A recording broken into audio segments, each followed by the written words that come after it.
ሰላም ሰላም ከመይ ኣለኹም ናይ ሎማዓንቲ ትምህርትና እንግሊሽ ካብ መሰረቱ ወይ ከዓ ምንም ቋንቋ እንግሊሽን ዘይትፈልጡ ሰባት ዝተዳለወ ቪድዮ እዩ። እስካብ መጨረሻ ብደንቢ ጌርኩም ተኸታተሉኒ። ምንም ኣብ ቤት ትምህርቲ ይኹን ኣብ ዝኾነ ይኹን ዓውደ ትምህርቲ ቋንቋ እንግሊሽ ሰሚዕኩም ወይ ከዓ ተማሂርኩም ዘይትፈልጡ ሰባት እዩ ካብ መሰረቱ ወይ ከዓ ካብ ዜሮ ጀሚርና ቋንቋ እንግሊሽ ሎማዓንቲ ክንመሃር ኢና ማለት እዩ።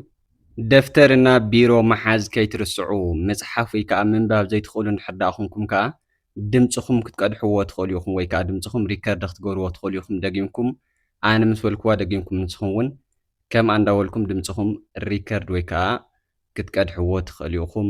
ንጀምር። ኦኬ ኦኬ ማለት እሺ ማለት እዩ።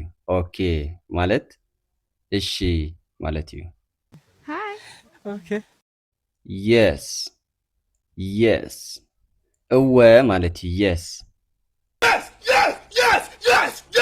እወ yes እወ ማለት እዩ። እወ እዩ እወ እዩ ወይ እውን እወ ማለት እዩ። yes ኖ ኖ ኖ ማለት ከዓ አይ ወይ እውን አይ ኣይኮነን ማለት እዩ። ንጀመርቲ ካብ ዜሮ ኢና ንጀምር ዘለና። ጀመርቲ ተስተውዕሉ እንድሕር ዳኣ ሃሊኹም ካብ ዜሮ እንድሕር ዳኣ መፅሓፍ ምንባብ ዘይትኽእሉ እንድሕር ዳኣ ኮንኩም ከምቲ ዓንተው ዝበልኩኹም ድምፅኹም ሪከርድ ወይ ድማ ክትቀድሕዎ ትኽእሉ ኢኹም። ቀዲሕኩም እንደገና ትሰምዕዎ ትኽእሉ ኢኹም። ከምቲ ኣነ ዝብላ ዘለኹ ቀዲሕኩም ክትሰምዕዋ ትኽእሉ ኢኹም ማለት እዩ። መፅሓፍ ምንባብ ዘይትኽእሉ እንድሕር ዳኣ ኮንኩም ማለት እዩ። ኣቱም መፅሓፍ ምንባብ ትኽእሉ ግን ከምቲ ኣነ ዝብላ ዘለኹ እንዳፀሓፍኩም ደጋጊምኩም በልዋ ማለት እዩ። ፕሊስ ፕሊስ ማለት ከዓ በጃኻ በጃኺ ወይ ድማ በጃኹም ማለት እዩ። ፕሊስ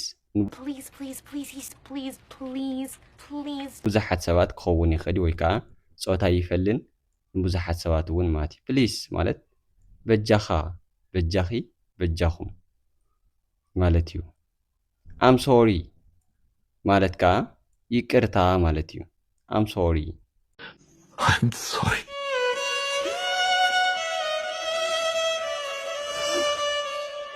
ይቅርታ ይቅረበልለይ ይቅረበልለይ ማለት እዩ። አም ሶሪ ወይ እውን መብዛሕትኡ ሰብ ዝኾነ ዝሕዘን ታሪክ ክነግረኩም ከሎ አም ሶሪ እዮም ዝብሉ መብዛሕትኦም ፈረንጂ ማለት እዩ። እንታይ ማለት እዚ ከዓ ብጣዕሚ እየ ሓዚነ ወይ ድማ በቲ ዝሰማዕኽዎ ታሪክ ብጣዕሚ እየ ሓዚነ ክትብል ተደሊኻ አም ሶሪ I'm sorry. ብጣዕሚ እየ ሓዚነ ይሓዝን ማለት እዩ። አም ሶሪ ቴንኪዩ ማለት ከዓ ቴንኪዩ ማለት ከዓ የቀኒየለይ ማለት እዩ። ቴንኪዩ የቀኒየለይ Thank you.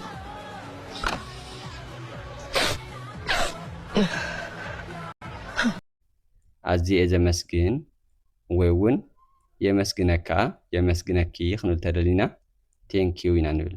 ቴንኪዩ ቨሪ ማች እንድሕር ዳኣ ኮይኑ ከዓ ኣዝየ ዘመስግን ወይ ድማ ብጣዕሚ እየ ዘመስግን Thank you. Thank you. Thank you. Thank you. Thank you. ብጣዕሚ እየ የቀኒየለይ ማለት እዩ። ቴንኪዩ ቨሪ ማች እንድሕር ዳኣ ኮይኑ ቴንኪዩ ቤና እንድሕር ዳኣ ኮይና ግን የቀኒየለይ ማለት እያ። ዩር ወልካም ዩር ወልካም ፀገም ዘለዎ ይኮነን ወይ ድማ ዋላ ሓንቲ ማለት ኣይኮነን ክንብል ተደሊና እንታይ ኢና ንብል ዩር ወልካም You're welcome. You're welcome. You're welcome. You're welcome. You're welcome. You're welcome. You're welcome. You're welcome. Say, you're welcome. ዩ ኣር ወልካም ማለት እያ ክትትንተን ወይ ድማ ክትብተን ከላ ዩር ወልካም መብዛሕትኦም ፈረንጂ ግን ዩር ወልካም እዮም ዝብልዋ። ዩር ወልካም ንሕና ግን ዩ ኣር ወልካም እውን ክንብላ ንኽእል ኢና። ፀገም ዘለዎ ይኮነን ዋላ ሓንቲ ማለት ኣይኮነን ክንብል ተለና ዩር ወልካም ኢና ንብል። ኖ ወሪስ ኖ ወሪስ ኣይትጨነቕ ወይ ድማ ኣይትጨነቒ ፀገም የብሉን ሽግር የብሉን ኣየተሓሳስብካ ኣየተሓሳስብኪ ክንብል ተለና እንታይ ኢና ንብል ኖ ወሪስ ኖ ወሪስ Like, no worries. no worries ብዙሓቶም ዝበልኩም ትርጉም እዮም ዘለዎ ፀገም የብሉን ሽግር የብሉን ኣየተሓሳስብካ ኣየተሓሳስብኪ ኣይትጨነቕ ኣይትጨነቒ ክንብል ተደሊና እንታይ ኢና ንብለኩም no worries no worries ወይ ድማ don't worry እውን ክንብል ንኽእል ኢና don't worry ማለት ከዓ ኣይትጨነቕ ኣይትጨነቒ ማለት እዩ Don't worry. Don't worry. Don't worry. Don't worry. Don't worry. Don't worry. Don't worry. Don't worry. Don't worry. don't worry don't worry ሕፅረ ኣቢልና ክነንብቦ ከለና ግን don't worry ንብል ማለት እዩ excuse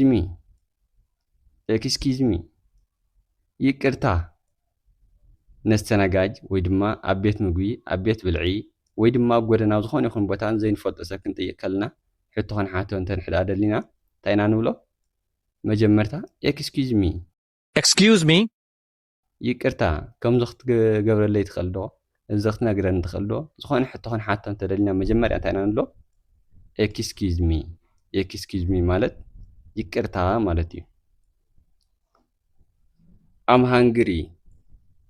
I'm hungry ማለት ከዓ ጠሚኒ ማለት እዩ I am hungry. I'm hungry I am ማለት ኣነ ማለት እዩ ኣነ ጠሚኒ I am hungry I'm hungry. I am hungry. Hi.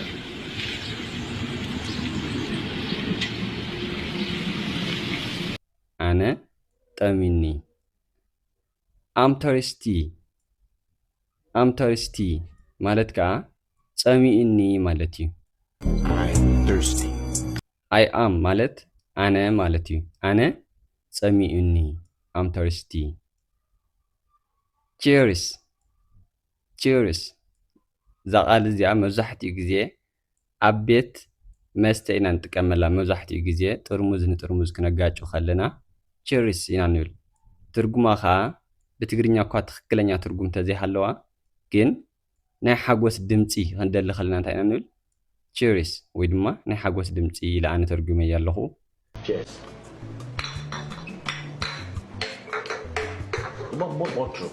Yes, Mama. ንሓጎስና ንዓወትና ንዕብየትና ክንብል ተደሊና ጥርሙዝን ጥርሙዝ ኣጋጭና እንታይ ኢና ንብል cheers ኢና ንብል cheers ብጣዕሚ ሓሪፍ ሕዚ ከዓ ናብ ሕቶታት ክንከይድና ወይ ድማ ናብ question ሕቶ ንሰብ ከመይ ጌርና ንሓቶ ወይ ድማ WH question ዝበሃሉ ኣለዉ ንሶም ክንሪኦም ኢና ማለት እዩ እቲ ቀዳማይ who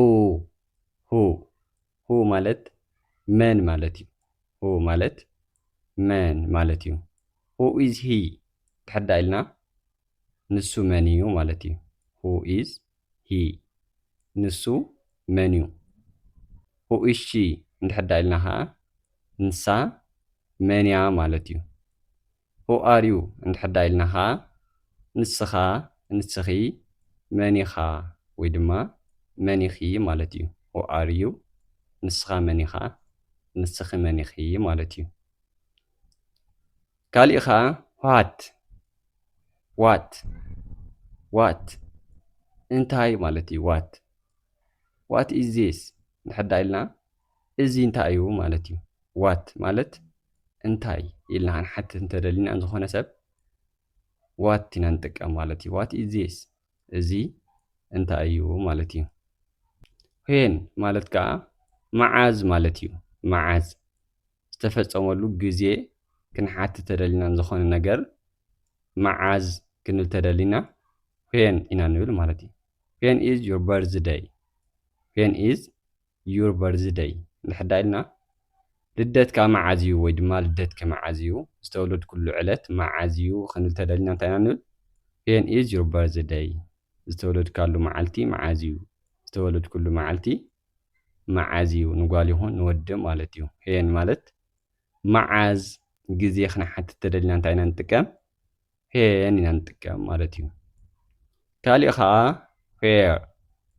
where ማለት ኣበይ ማለት እዩ where ማለት ኣበይ ማለት እዩ where do you live ኣበይ ኢኻ ትነብር ወይ ድማ ኣበይ ኢኺ ትነብሪ where do you live ቦታ ክንሓትት ከለና ንሰባት እንታይ ኢና ንጥቀም where ማለት እዩ where do you live where am I where am I ኣነ ኣበይ ኣለኹ where am I ማለት ኣነ ኣበይ ኣለኹ ማለት እዩ where am I ሪኢኹም ዲኹም እዚኣ am I am ንሕዳእ ኮይና ትኽክለኛ ሕቶ ይኮነትን ማለት እዩ am I ክትከውን ከለኻ ኸዓ ናብ ሕቶ ክንቅይራ ከለና እዛ ኣይ ንድሕሪት ገርና እዛ am ከዓ ንቕድሚት ክነምፅእ ከለና እንታይ እያ ትኸውን ሕቶ እያ ትኸውን ማለት እዩ where am I ማለት ኣነ ኣበይ ኣለኹ ማለት እዩ